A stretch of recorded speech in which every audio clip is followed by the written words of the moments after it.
Actually, water is so good. All right, hello. Good evening, everybody. Welcome to tonight's event. My name's Heather. I use they, she pronouns, and I'm a bookseller and gift seller here at the Booksmith. If you're familiar with our store, welcome back. And if it's your first time, welcome in. Some housekeeping before we begin. Please take this time to silence your cell phones. There will be a Q&A at the end of the conversation, so get your questions ready. If you pre-ordered a book, it'll be available for pickup at the back counter at the end of the event. And if you'd like to purchase one or many, you can do that then over there as well. Every purchase supports your local independent bookstore and allows us to keep hosting wonderful events like these, so thank you. And just so you all know, tonight's event is being live streamed on YouTube.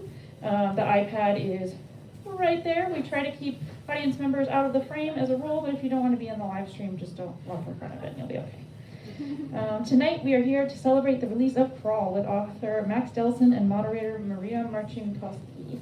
Maria Marchinkoski is a writer, MFA candidate at Syracuse, and PhD candidate in English at Harvard.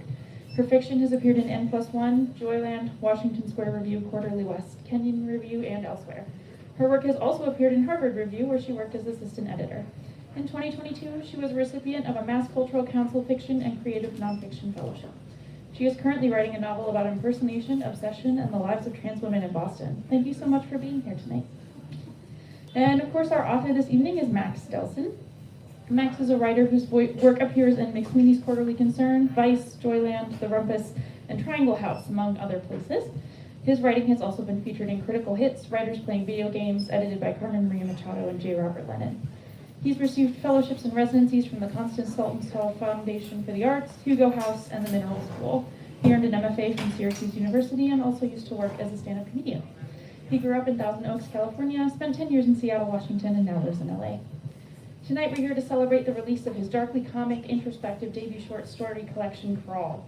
Crawl looks beneath the surface of trans life in 2010 Seattle. People called it paradise, but baby, it was not.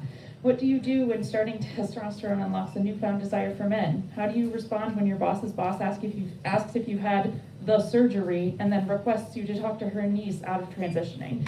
What obligation do you have to intervene in the faltering mental health of the baby trans drug dealer you've met only once while tripping on the acid he sold you? The young transmasculine characters in Crawl navigate these and other questions in the dive bars, bathhouses, parks, workplaces, music venues, beaches, and college campuses of 2010 Seattle. Max Delsohn's stories, by turns exuberant, heartfelt, tragic, and wry, portray the pleasures and pains of sex and romance, the possibilities and ambivalences of gender expression, and the joys and failures of community in a city and a time that has branded itself a radical queer utopia but proves to be much more complicated in reality. Please join me in welcoming Maria Marchinkoski and Max Delsohn.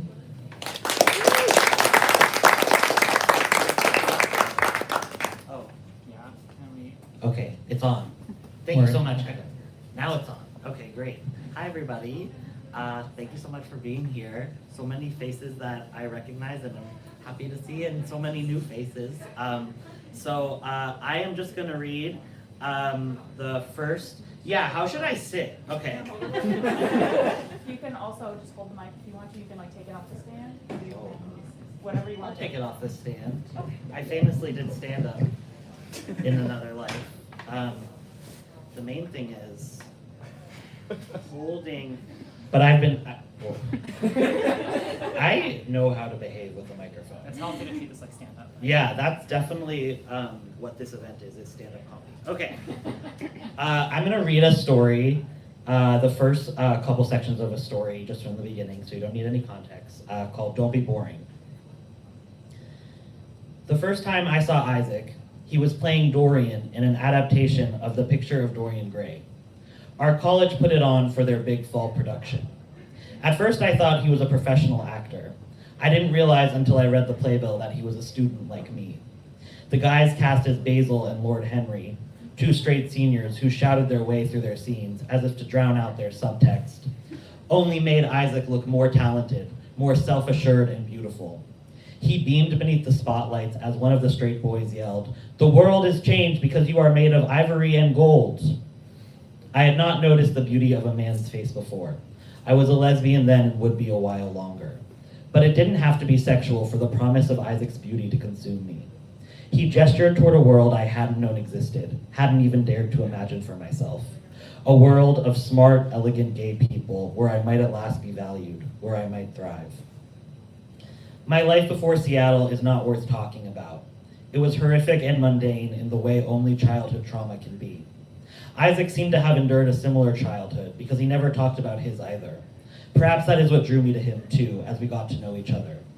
There was a velocity to the way Isaac moved through the world, as if he'd just been born at 21 years old, as if the stakes of every night out were life and death, because the past could not exist. When Isaac went out, he had great drugs, or he was going to some grinder daddy's penthouse later, or he was going to take nude photos of some straight boy from his ancient civilizations class. Every night with Isaac was an event. I felt privileged to be on the guest list. My way in with Isaac was Laura, a smiley stoner girl who lived on my dorm floor. It was an intelligent smile, not dopey or compulsive, and perhaps a little bit suggestive, or at least I hoped it was. We flirted on a somewhat regular basis, but I could not bring myself to ask Laura out directly. I felt debased by the sincerity of my desire, how obvious it felt to me, an open invitation that she chose not to accept. I resolved that she would have to come to me, which of course she never did.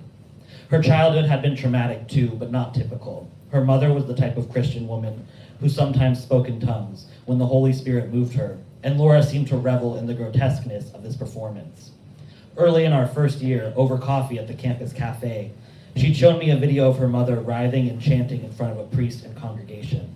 The video had to be taken secretly, Laura said, or else she would have gotten closer, but I could still see the woman's tongue lashing and leaping, as if it were trying to escape from her mouth. It was then, as Laura pressed play on the video again, that Isaac appeared behind her and kissed her on the cheek. "Hey, sweetness," Isaac said. "Got you a chocolate croissant." "What?" Laura said, blushing, beaming. "How did you know I would be here?" "I didn't," Isaac said, "just a feeling." He looked at me and winked. I would learn later that this was a thing Isaac did sometimes with new friends. He'd go to the cafe for his latte and pick up an extra pastry, something uncomplicated and easy to love, like a chocolate croissant, for the express purpose of giving it to a friend he might encounter on his way. He'd say he got it for them specifically, that he, quote, just had a feeling they would be there. One of his benevolent lies, as Isaac called them, a way to put a little more magic in the world.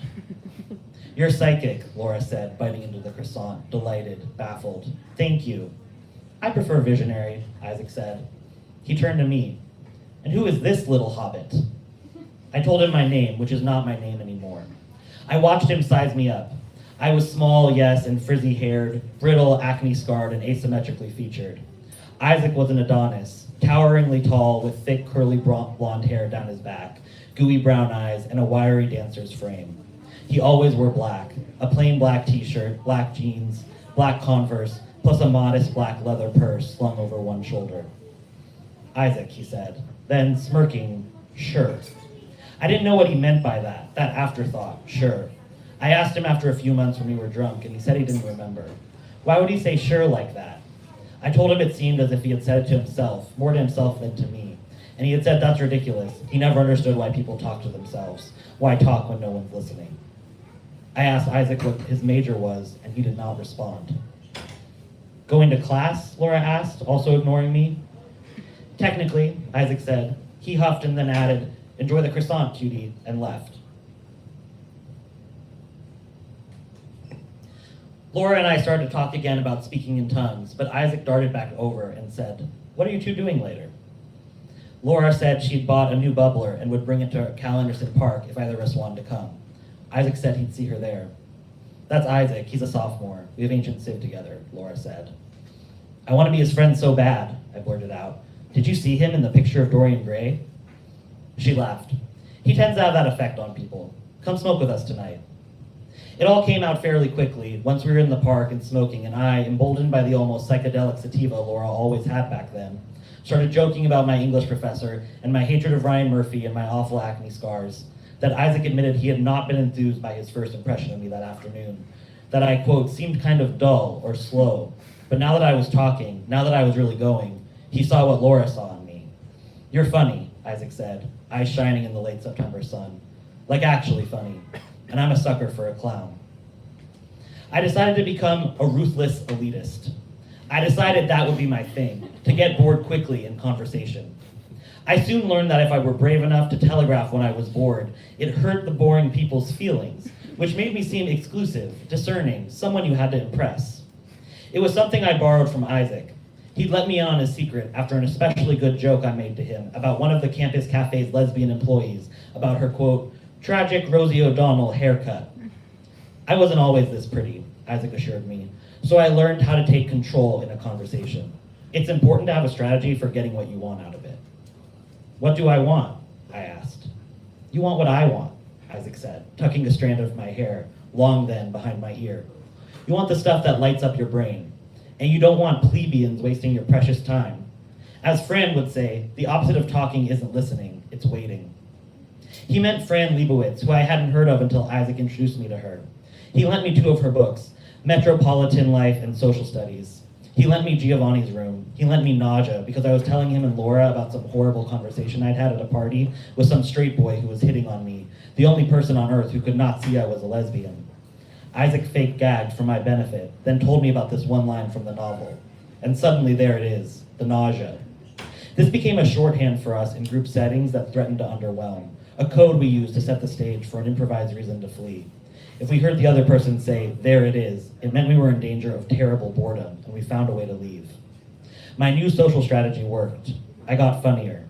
I asked the campus cafe lesbian at which salon she'd gotten her haircut, and when she turned away to make my drink, I told the queer behind me in line I'd be sure to avoid it. I went to the student drag show with Isaac and Laura, and together we loudly criticized the lip-syncing of each performer. In crowded elevators, I'd wait until half the group got off, then commiserate with the remaining passengers about how much better I felt, now that we were free of those swim team Neanderthals / chipmunk-faced Macklemore groupies / twink fashion terrorists. By my sophomore year, Isaac, Laura, and I shared a cool, mean theater gay reputation. I rationalized our cruelty by imagining us as radical truth tellers. We were smarter than everybody else, enemies of politeness, crusaders for honest expression in every situation and at any cost.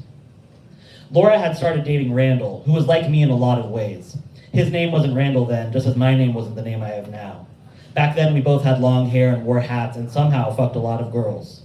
Since meeting Isaac, I'd slept with 10 girls in my year. Randall had already torn through the whole of the softball team before he and Laura hooked up.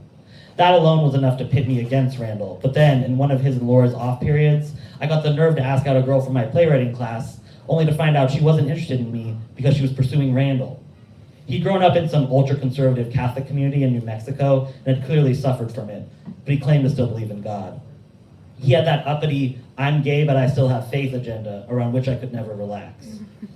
What a schmuck, is what Isaac said to me after Laura introduced us to Randall, once Isaac and I were alone. We had all gone over to his apartment. Isaac had made his famous egg and mushroom crepes over the weekend and served them with vodka-spiked Earl Grey tea. Thank you, I told him, like, come on. Poor baby, let me rub your shoulders, he said. I moved to sit down next to him on his living room floor. I had not even told him about my crush on Laura, but of course he knew. Of course he had always known. Wait, he said, let me roll you a joint first. I watched as if in a stupor as Isaac rolled me a perfect joint. He put the joint in my mouth and lit it for me. He put his hands on my shoulders and dug in. That's better, isn't it? Isaac said. That was what really amazed me about Isaac as our friendship progressed. He was an excellent, sophisticated caretaker. He loved to please, and if he chose you, as he had, despite my hobbity first impression, chosen me, he would lavish you with gifts you had not even known you wanted. I'll stop there. Thank you.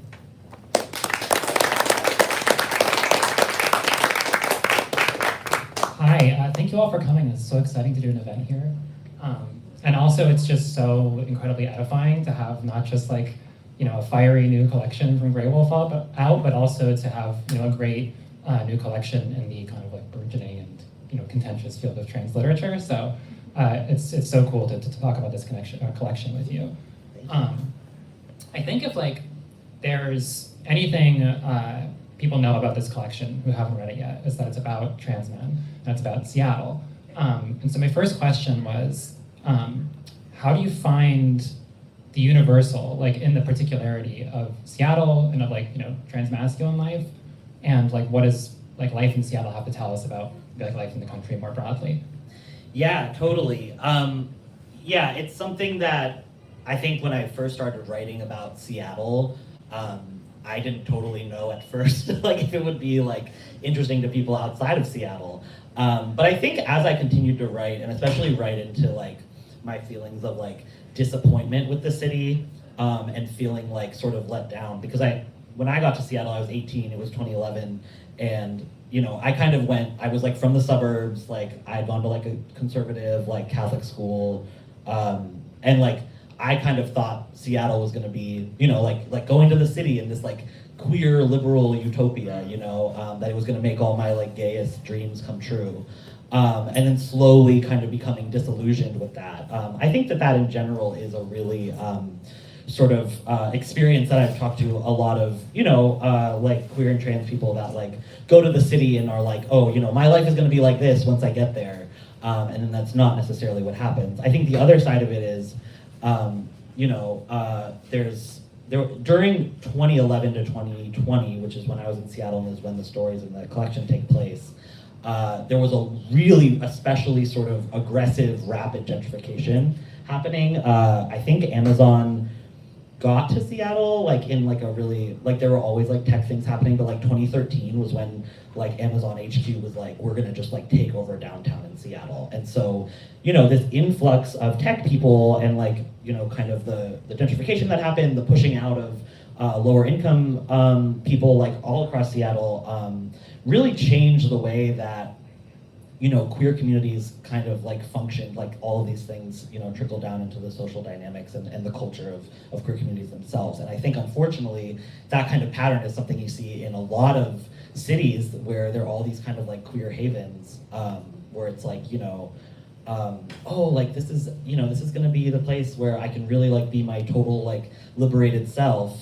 And the city has, gay pride flags in every window, but also there's like, in the case of Seattle, like there's no public space and like houselessness is really criminalized. Like that affects like the way that like queer people make connections with each other. So I think unfortunately that's something that you see in a lot of major cities. In Boston, for example. Perhaps in Boston, Also Massachusetts. Yes, absolutely. So yeah.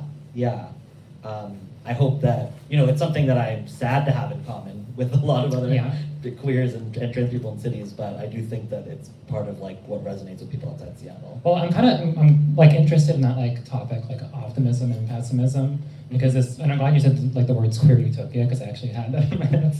Great.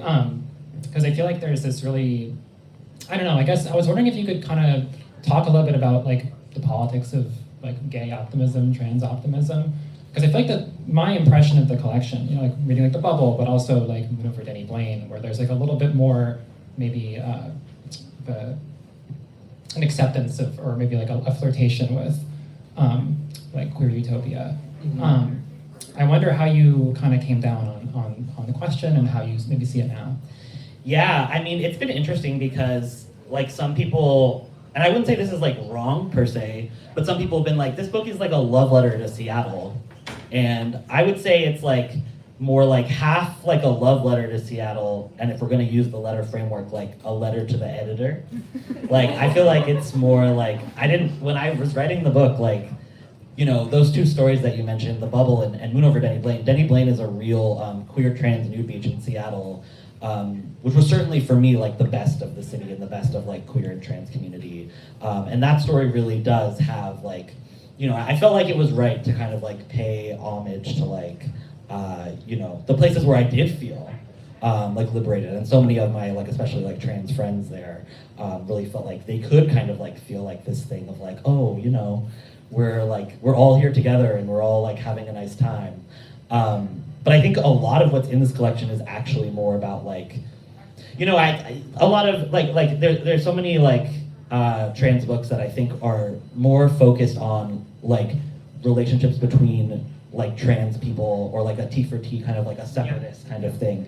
I think this book is really looking at, Don't Be Boring is a good example of like the way that trans people are marginalized within a broader queer community. So like cis gay men, for example, in the case of Isaac and Don't Be Boring, just the ways that like trans men sort of like suffer when they're trying to sort of like have these moments of like connection and like intimacy.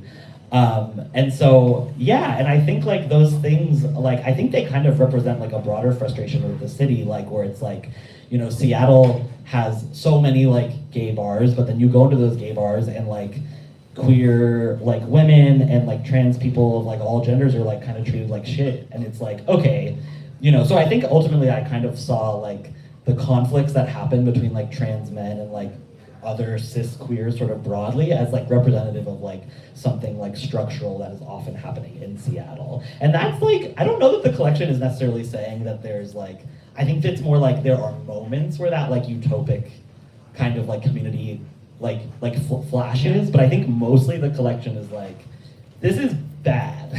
And like the project, I think as I saw it, is at least I was writing it, and I love that like different people are like bringing different stuff to it, but like, let's like shoot down like the false idols here and be like, actually like, it's not all, it gets better for at least like, the trans men of this collection, and I think like the argument is like trans men kind of broadly in Seattle. The like topic of like trans men being alienated, like I guess socially, I feel like you can also extend that kind of culturally, which kind of leads into the question I had about like where you would situate this book within like a broader literary tradition. Because I was like, when I was reading it, I was tracking like, okay, we got our Stone Butch Blues mention, you obviously got Giovanni's Room and Nausea, so there's like a little bit, you're abstracting a little bit at times out of like, kind of like queer and trans lit sometimes. Yeah. And so, I guess and I promised I wouldn't mention like Radcliffe Hall in the Wall. I knew you were going to bring it up. I was like, I can't help myself. I knew you would bring it up. But I guess my point was like that there's like this disavowal that sometimes happens, I noticed, like in like transmasculine literature in particular, where like the canonical pieces or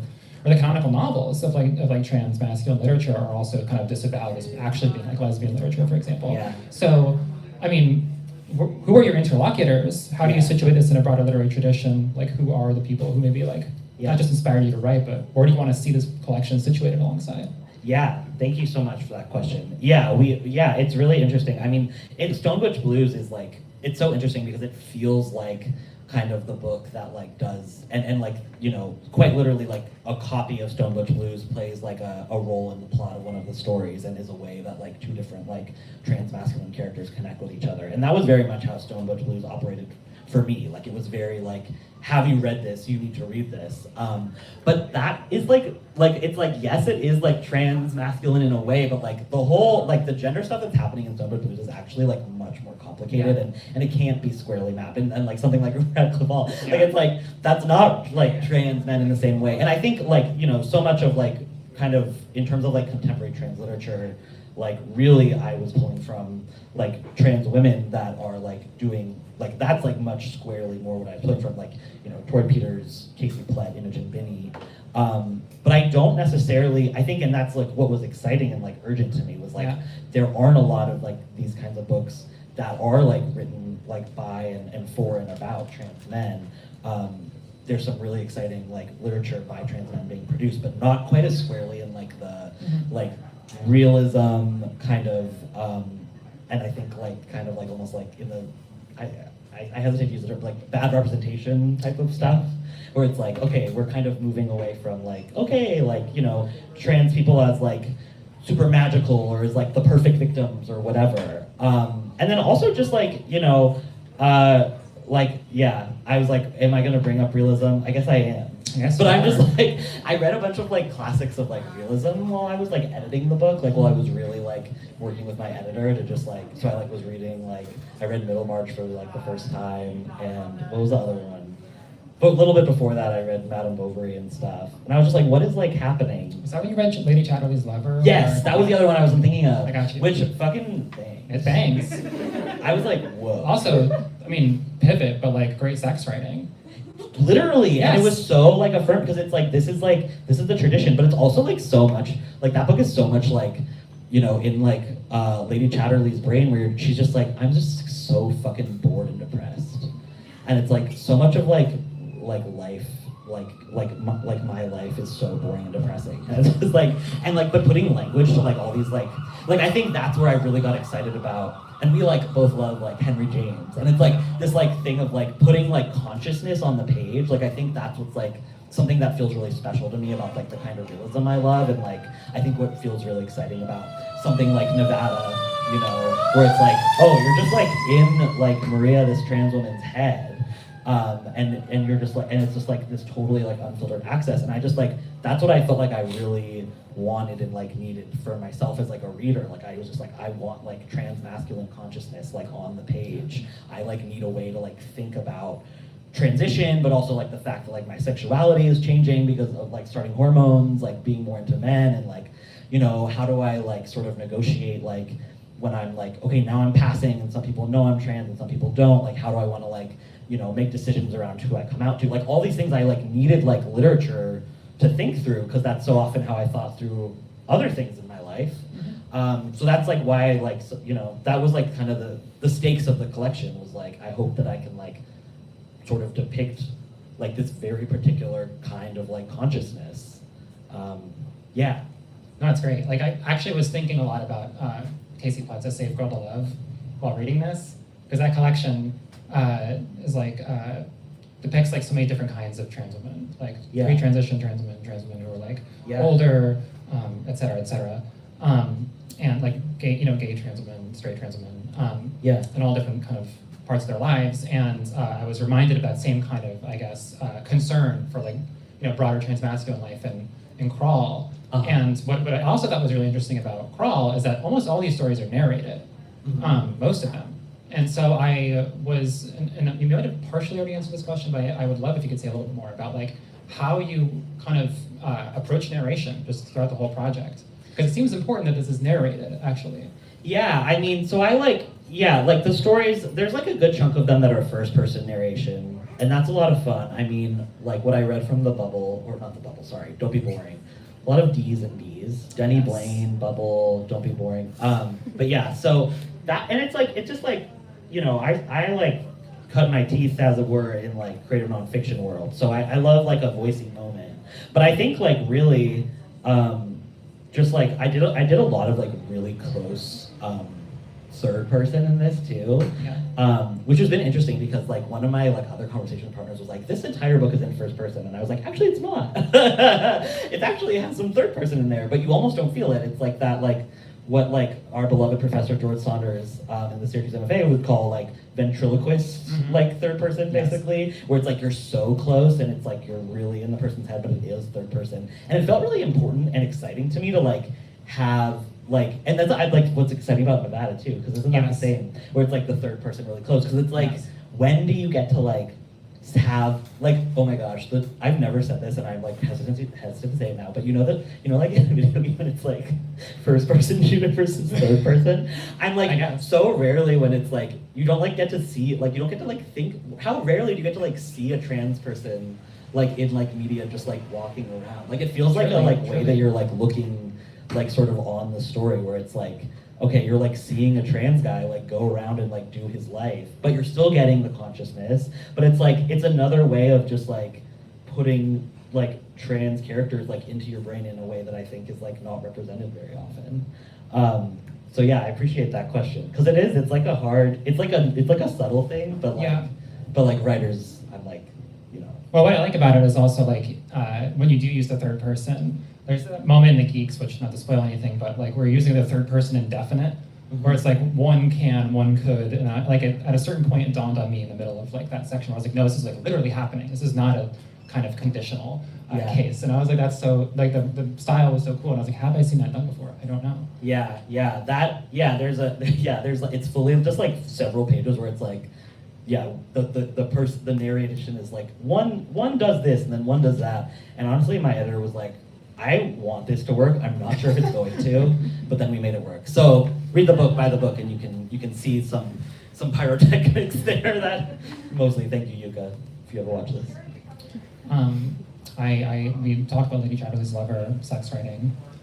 There's a lot of sex in this book, and I feel like there's this kind of almost expectation, and also like a real advantage, I think, that trans writers have writing about sex, because their perspective is so unique and also sometimes bad, badly unique and perfect. But there's also that that threat, I guess, of prurience or pornography in a way when writing about sex as a trans person. So how did you approach writing about sex and sex writing in general in this book? Yeah, I mean, there's a lot of sex writing in the book. I think like I'll always like rather risk like porny than totally to go like withholding. Like I think I think it would feel like it would undermine the project to like have sex writing that wasn't like pretty graphic and pretty just like exhaustive. And like there's a story in the book called Sex is a Leisure Activity, which is mostly just like a very close narration of like a kind of like sort of like mid grinder hookup. That's very generous to call it mid. I think it was bad. I'm like, it's, yeah, I'd say it's like, funny. I think it's like a 3 out of Also 10. grueling. Yeah, I'd say it's like a 3 out of 10. Yes. 2 out of 10. Yeah, it's not like a good. But yeah, and I think, you know, I think something that's really fun and like serves, we're talking about like consciousness and how like that's exciting to me, the idea of like depicting like a transmasculine consciousness. What's really fun about sex is like, there's a lot of communication between characters, but there's not a lot of dialogue necessarily. Yes, yeah. Like there's a lot of different kinds of like, and like negotiation and things. And I think like something that is another like through line through the collection, because it is like a very narrow like set of characters in terms of like Seattle 2010s, trans men, a lot of them are like newly into men. Like I really wanted to keep it really narrow to kind of like, you know, it's like a variation on a theme. But I think it's like a lot of like what's happening for these trans men in this collection is like, I want something from like a cis person, usually, or someone, even if it's like another like trans guy, like in the case of the geeks, someone who has like some kind of like power over me, like systemically, or maybe there's like a social cachet or something. And like, what am I willing to compromise on? What am I willing to do to get what I want from this person? And maybe that's like the cis boss who like is in charge of if the healthcare at the company is gonna have like gender affirming care or not. Maybe that's like the bad grinder hookup and you're like, I would like to have like a good sexual encounter, but also like you wanna have, how can we work together? And also like, but also like you're kind of ignorant about trans bodies in general. So I think like that negotiation is really fun to do in sex. Like I think you can, you know, Sex is a Leisure Activity, as you can maybe guess from the title, is like, there's a lot of humor, because like, you know, a lot of awkwardness and absurdity, but also like, you know, the stakes are high for the character. The character is like, I really want something sexually from this person that's also going to like, I mean, like, I think most of my characters would hate me like using this term, but like, it's like, it's also like a way of affirming that character's gender in some ways. And like, you know, it's important to me that like a lot of these characters understand their genders through the ways that they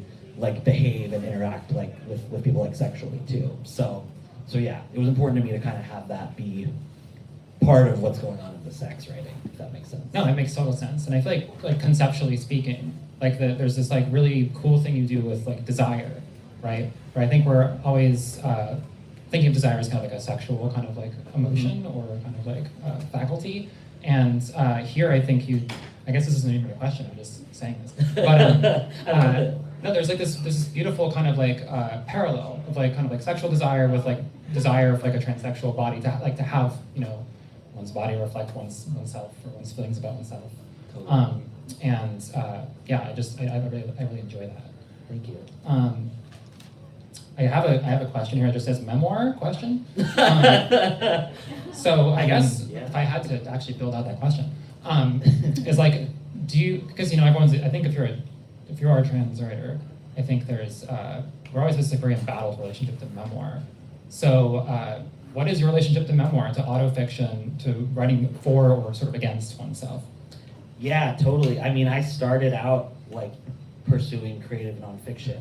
And I felt really like sort of just, the specter of trans memoir just felt so intense. And it's really exciting to like see the like trans memoir and trans creative nonfiction that's like coming out now. Well, it's so different now too. Yeah, like I just like think about like stuff like Jamie Hood's like Trauma Plot and stuff. They're just like so exciting, and like this way that she was like able to just like explode all these like things that just kind of make it like so just like, you know, the specter of like the trans memoir as like, it's a certain kind of narrative that trans people can tell if they want to be like traditionally published, especially, where it's like, look at my childhood, that was so hard, and then I came out, and then some other stuff happened, but mostly it was great, and everything's fine now. And it just like, it's so limiting, and it just feels so like claustrophobic. And I think like, you know, actually being like bound by writing about, like I felt a lot of pressure to like engage with that narrative.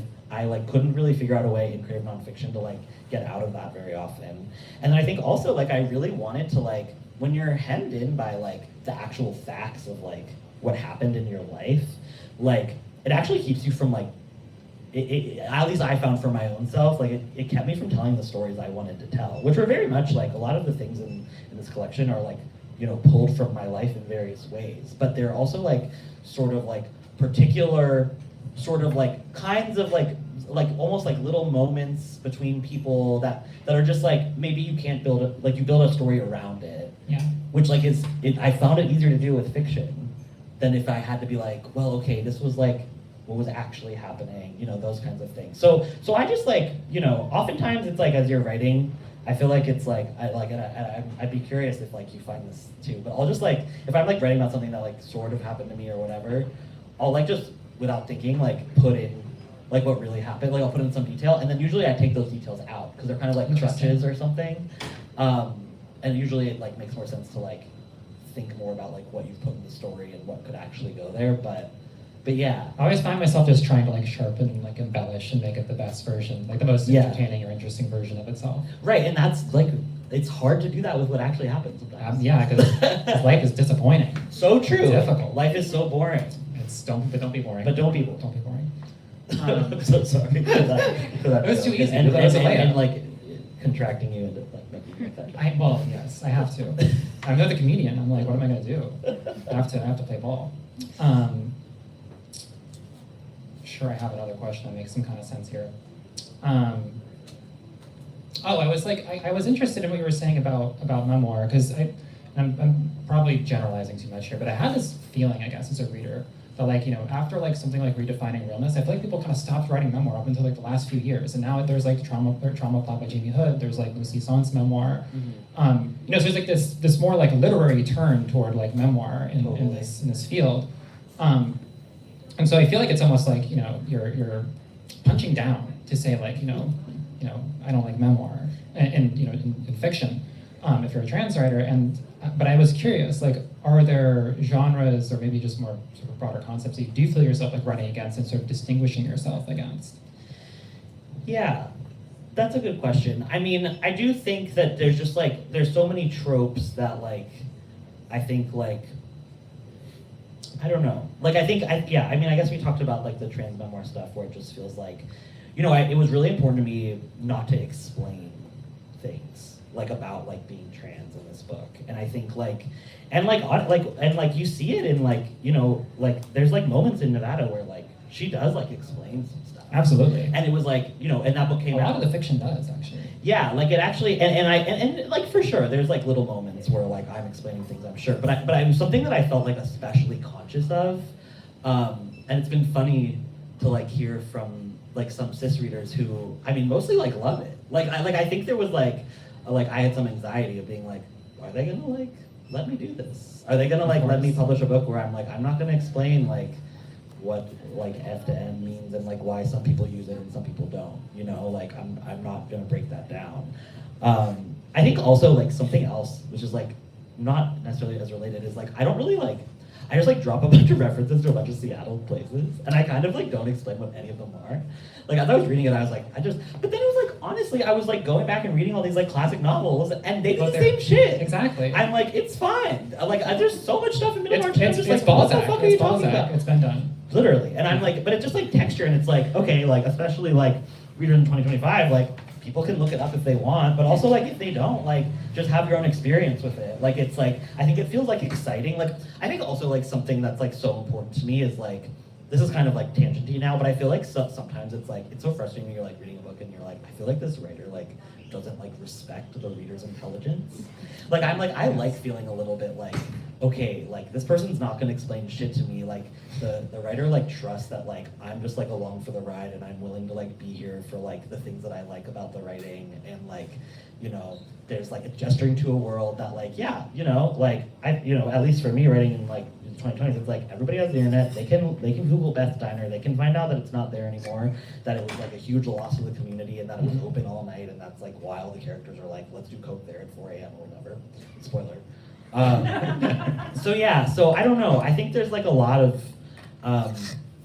stuff that I think people, and it's like just like, yeah, like the explaining thing is like, it's just such a like huge pressure with. Yes. And like I didn't read Redefining Illness, but it's like I think it's like so, I don't know. Yeah, it's just like I mean, this is also this thing that was important to me in terms of like, because you were talking about desire a little bit. Yeah. And it's like this kind of thing of like the essential, like transness can only, like you can only transition if you like feel like this essential, like perfect gender that you've known is yours, that you were not assigned at birth from like a very young age. And like it was really important to me to like depict like trans people who are like, I don't really know. Like both options seem like kind of like whatever, and I'll just like pick one. It's very mod. Yeah, so there's a story in the collection called Maud, which mostly takes place with like a person that will like later transition. You kind of are made to understand, but it's just like mostly laying in bed for the whole story, and is trying to decide if they want to transition or not, and just like you're just in their head, kind of like thinking through like the pros and cons, which is really like the concept of pros and cons in relation to like a gender transition is like very taboo because.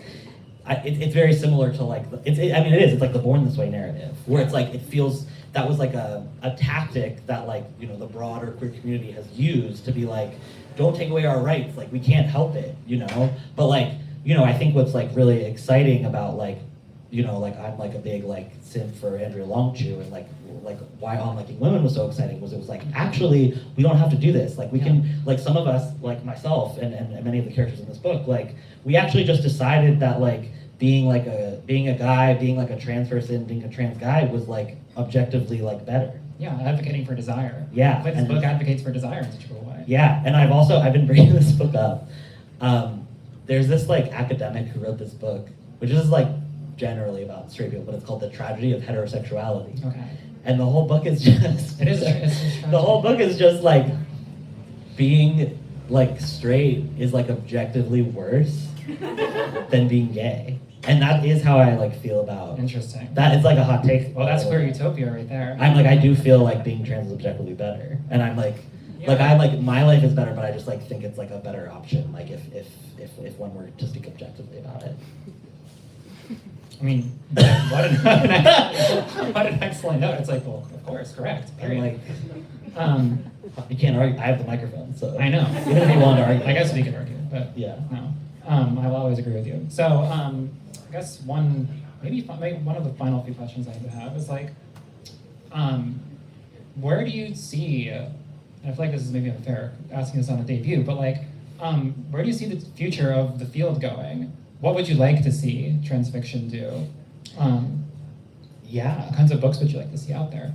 Totally, and honestly, I feel really excited about something that's so cool about publishing a book is that like sometimes you like get galleys, which is basically just like books that like are gonna come out but haven't come out yet because they want you to like post on Instagram about them or whatever.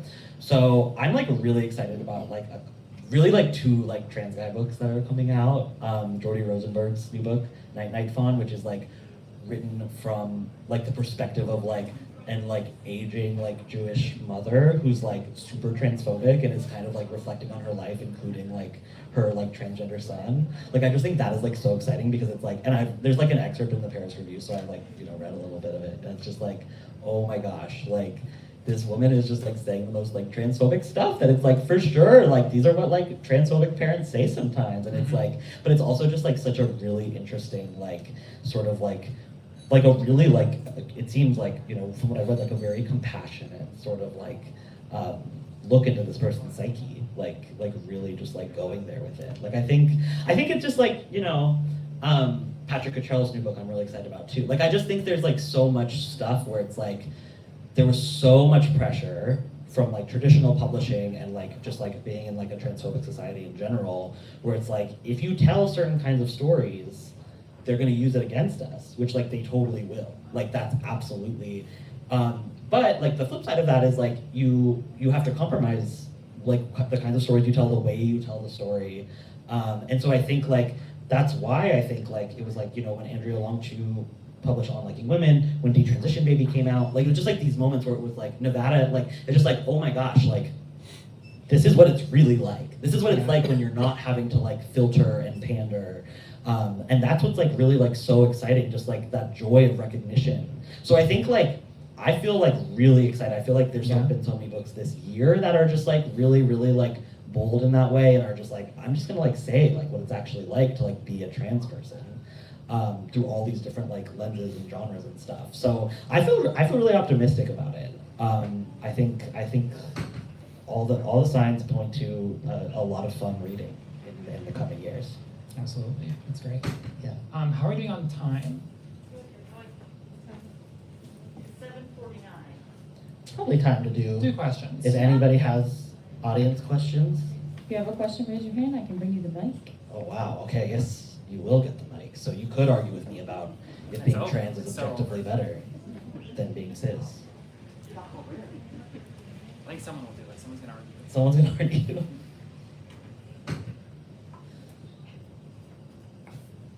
Hello, are you working on anything else? Is anything else coming up in the future? Yes, I am working on a novel. It is tentatively titled, although I feel really attached to it, so I hope they don't make me change it. It's called Sex Genius, and it is like the story of like one night, this like trans guy visits New York for a night to go to a trans guy specific orgy in New York City. And yeah, I won't say too much more than that, but it's really hard to write novels. Maria's a novelist, is like doing novels, also writes banger short stories, of course. She's like a genius, but she's working on a novel, and I'm just like so jealous, and I'm just like, I don't understand. It's so hard. But it's like, it's fun. I read all these like classic realist novels, and I'm like, okay, I'm like getting the rhythm of this. But yeah, I really love like, you know, it's like a very claustrophobic. I mean, I think I sort of like what I was saying about like trans masculine consciousness, like feeling excited about that, like language kind of occurred to me at some point, and then I was like, oh, I'm actually gonna double down on this, and like sex writing, where just like this guy having like a terrible time at an orgy that's like ostensibly meant for him and his pleasure. So yeah, it's really fun. I hope I finish it at some point. Thank you for that question. Yeah, does anybody else have any questions about stuff?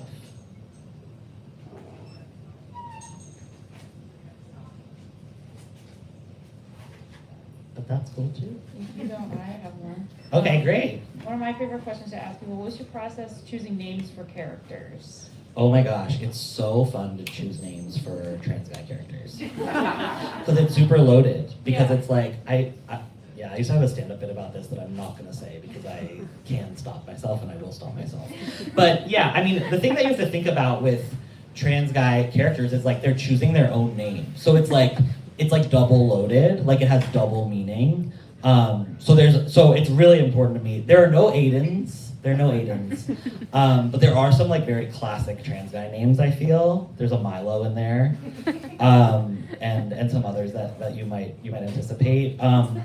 But yeah, like I got a little fun with it in terms of like you can absolutely read into. I didn't really think about it for all the characters, not just the trans guys, like, you know, sort of like resonances. There's one character that I picked because it is like resonances with like Greek mythology. I'll leave that as an Easter egg. But yeah, it's really fun. It's really fun to pick names for trans characters, and I take it very seriously and it's great because it's like, if you're reading the book and you like don't really think about that, it's just like, okay, whatever, character name. But if you're like a trans reader, you're like, oh, this is like the name they picked. And I also, something that was like, that I decided to do, I don't do it in every story, and like I specifically don't do it in Don't Be Boring actually, but you never get the Don't Be Boring character's dead name, but there are at least, off the top of my head, 3 dead names that you just like get. Because it was like, and I won't tell you which one, but my dead name is one of them. Because I just thought, I'll put it in a book and then it can't get me. But yeah, it's like, it felt important to me to like write about characters' dead names and like put them in there, because like, I feel like when I was like, gonna maybe transition, then shortly after transitioning, there's a scene where like a character accidentally introduces themselves by their dead name. Like right after they've started transitioning, which did unfortunately happen to me. But I just feel like the way that like, I don't know, like I and like the trans men in this book like try to like their dead name, try to make it work, decide that they hate it, then they sort of think like that's important characterization. So names I feel like are especially important in this book, and yeah, I really like that question because it's like there's just a lot more potential for like meaning making, I would say. So yeah, thank you. Cool. Oh, yes. Oh, sorry.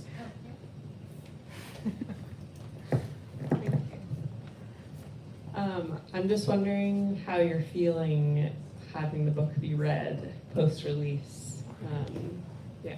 Totally. I did an event with this really cool trans guy, Luke Sutherland, last night in DC, and we were like walking around, like talking about the book like right before the event. He was like, honestly, there's some stuff in here that I was like, I can't believe 6 people are gonna read this, and I was like, literally, like me too. Yeah, it's really intense. It's like, I mean, the way that I've like measured like the success that I always knew I would like measure the success of this book is like hearing from like people somewhere on the transmasculine spectrum like responding to it. And I've like already like, you know, it hasn't been out for too long. It's only been out for like a week or so, but I've already heard from like so many like, yeah, like transmasculine readers especially. And I'm like, I mean, it's been really wonderful. We're just like, I feel seen by this. I feel like this, I didn't think this kind of thing would be in like literary fiction.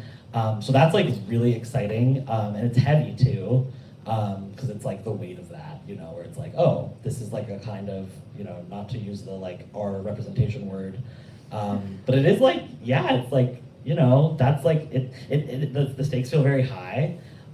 So yeah, it's really exciting, but it's also like heavy. And it's like, I'm going all over for this.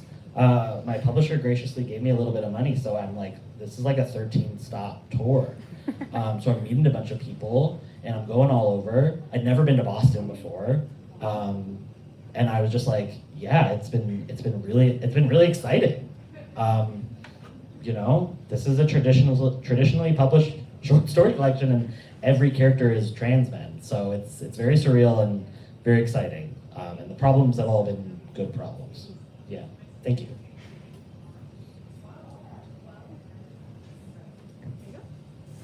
Yeah, so you mentioned your Catholic school upbringing, and then in the pages you read, already you were seeing characters with interesting relationships to religion.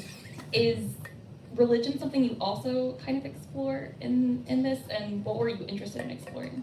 Yeah, I wish I did explore it more in this collection. I hesitate to talk about it because I haven't really figured out a way to like write something good about it yet, but I went to all-girls Catholic school, and I am Jewish. So, you know, I was also the first out lesbian in the history of that school. And that school's closed now, so they also can't get me.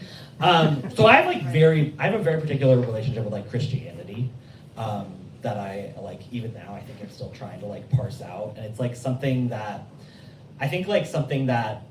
is more like the reason that there are a couple, I don't do it for like all the characters at all, but like there are a couple characters who I like had go to all-girls Catholic school, and I think that's a fun pairing with a trans man that is like newly into men.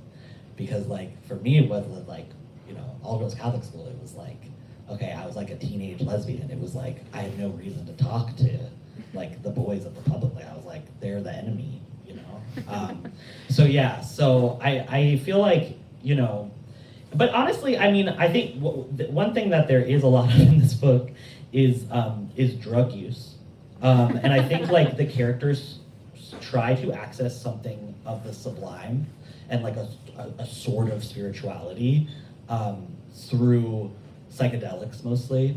And I think like that was something that I think meant a lot to me, like at the time, like when I was like a young trans person, like in the 2010s in Seattle, of like, you know, I don't really have like a like religious like attachment or anything to any particular religion, but I was having these like very profound like experiences with other queer people that was like kind of had like a ceremonial element and stuff.